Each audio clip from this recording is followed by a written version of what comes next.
Welcome, everyone, to another episode of Just Saying Football with Jack and Sean. I'm your host, Sean Gann, alongside my partner, Jack B. Nicholas. We're here to bring you news, notes, weekly updates, and game analysis of your favorite teams from around the league. If you don't have the chance, go check out our website at justsayingfootball.com and follow us on Instagram at justsaying.WJS for article and video updates.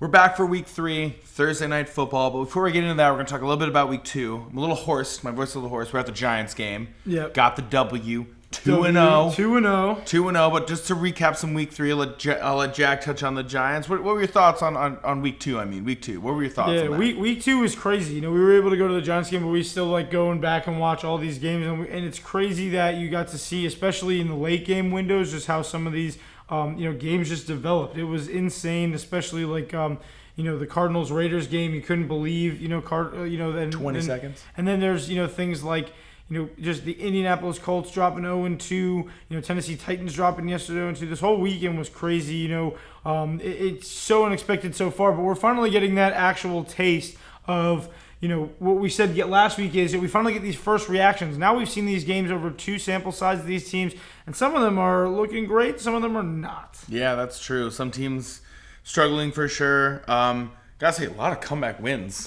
over the weekend. Good for you, Jets.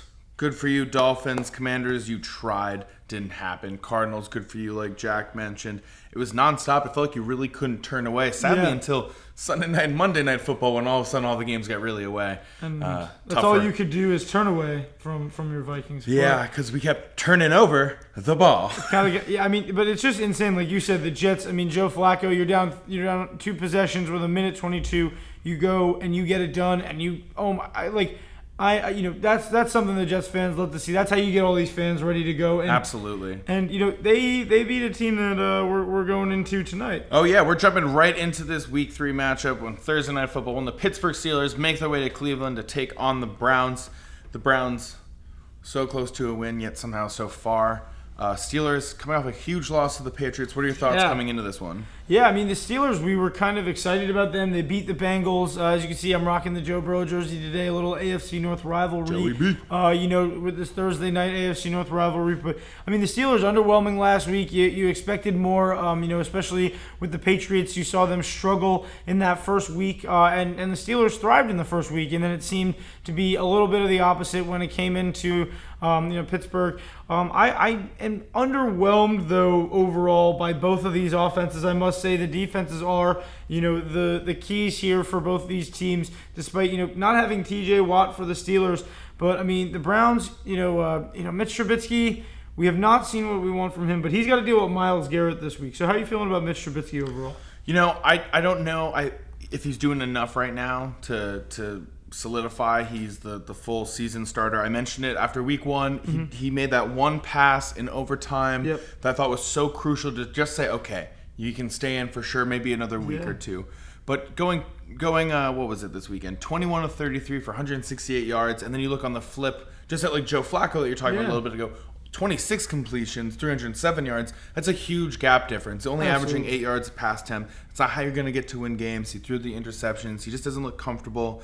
I do expect them to continue to run the ball a lot with Najee Harris. He had 15 carries last week. They will continue to do that. And speaking of running the ball, Nick Chubb. 3 touchdowns. Got the hat trick last week. He did get the hat trick, but when he scored the 3rd touchdown, one can argue, had he just slid, could have wasted out a little bit more of the clock, settled for 3. Then the storyline might have been a little bit different for the Browns, who are now 1-1 coming at home. What are some of the big things that you're paying attention to on this one? Obviously, the pass rush against Trubisky, but how are you feeling about Deontay Johnson and Chase Claypool up against a solid secondary? And how are you thinking that Mitch Trubisky can kind of get this offense going in the passing attack? Yeah, it's got to start with Deontay Johnson. Definitely, 13 catches, 112 yards, no touchdowns in the first 2 weeks. Not what we want to see from him.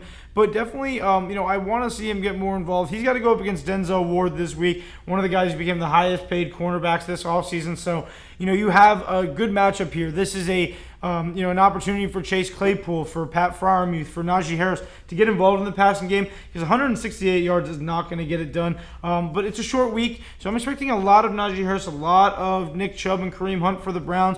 But for the Browns, it really does determine for me how they use those 2 running backs. We saw them utilize Kareem Hunt a lot, and I was watching an interview a couple days ago of Kareem Hunt and Nick Chubb together, and they said they're just better together. They enjoy playing together, but they have Najee Harris on the other side. It's going to be all about Najee for me in this game. If the Steelers can maintain running game that they weren't able to do. I know he played a little hurt last week, but he's a warrior. I think that if he's fully healthy, even on a short week, if he can get 20 carries, they can maintain these games. But he has 20 through the first 2 games, which just shows you that they have kind of been playing a little from behind, especially last week. Yeah, for me, I'm looking at this game. I'm really a lot more comfortable with the Browns' offense. I think the Steelers' defense is great, despite that they're losing, despite the loss of T.J. Watt for at least 6 weeks. Not electing to do surgery, hoping to be back soon, and hopefully he is back soon. But I just don't know if the Steelers' offense can keep pace with other offenses league. And if you look around the AFC, you're looking at the teams like the Chiefs that we constantly talk about, like the Chargers that we constantly talk about, like the Bills that we constantly talk about, who just put up 40-something points last night on the Titans. Teams. Yeah, it's about having great offenses in the NFL currently, and I just don't know if that's what the Steelers have, and for me, I just don't know if Mitchell Trubisky can do enough consistently week in and week out to get the job done. And so now it's also, I mentioned it last week, for Tennessee, when is the Malik Willis going to start to come in? And now here it is. But now you begin to wonder, when is it going to be Kenny Pickett's turn to try to get something started with this offense? Because in the first 2 weeks, there just hasn't been enough. So for me, I got to go with the Browns on this one for sure. Between the offense and the defense, there just seemed a lot more balance in the run game and in the pass game. Amari Cooper finally got started last week, going 9 for 101 and 1. Hopefully that continues again this week. Got a ton of targets and a ton of receptions. Yeah, and I literally was just looking at Amari Cooper. I'm hoping for him to get involved as he was last week. 9 catches. That is classic Amari Cooper. That's the kind of Amari Cooper we saw at Alabama, in Dallas, in Oakland. The Raiders. There's a lot of places that you forget. I'm trying to think, oh man, the Raiders still bugs me. They're in Vegas, and I still can't believe they don't have Amari Cooper. But you look at him, and I'm like, wow, there's nobody in the secondary, outside of Minka, but he won't be on him all game. Where I think that Amari Cooper could go pretty wild. They're going to be focused on the running backs, like I said, for the Pittsburgh Steelers defense, stopping people up front.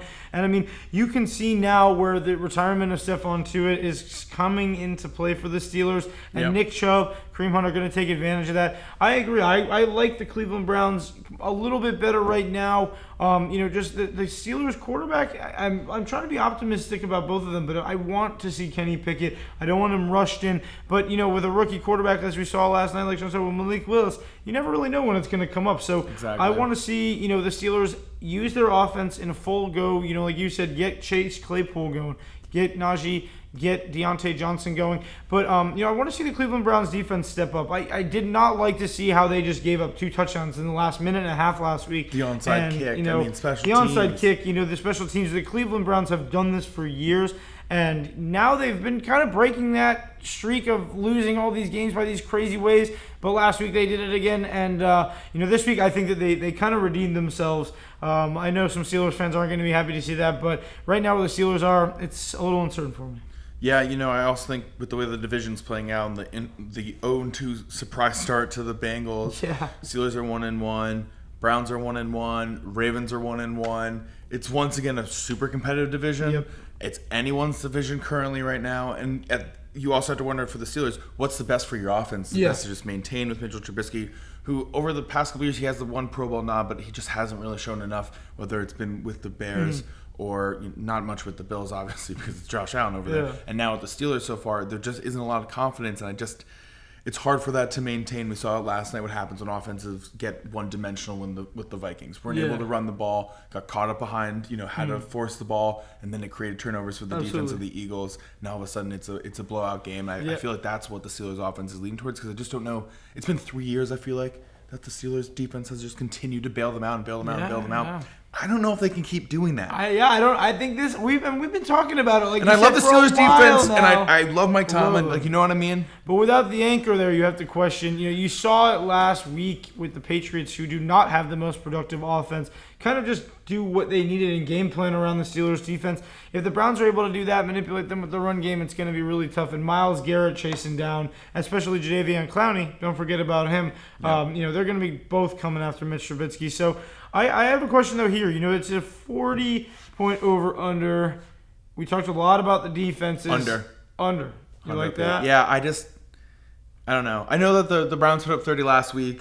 But the Steelers defense is good. Like despite it all, and these teams are really familiar with each other. And with these games, it's either a ton of scoring or low scoring. And I feel like this one is one of those low scoring games. I feel like it's gonna be a lot of running. Yeah, and the weather is not supposed to be great for the game. Weather's always a factor. You always play Madden in the snow. It's a pain. Madden Fumbles in the snow. all the time. All right.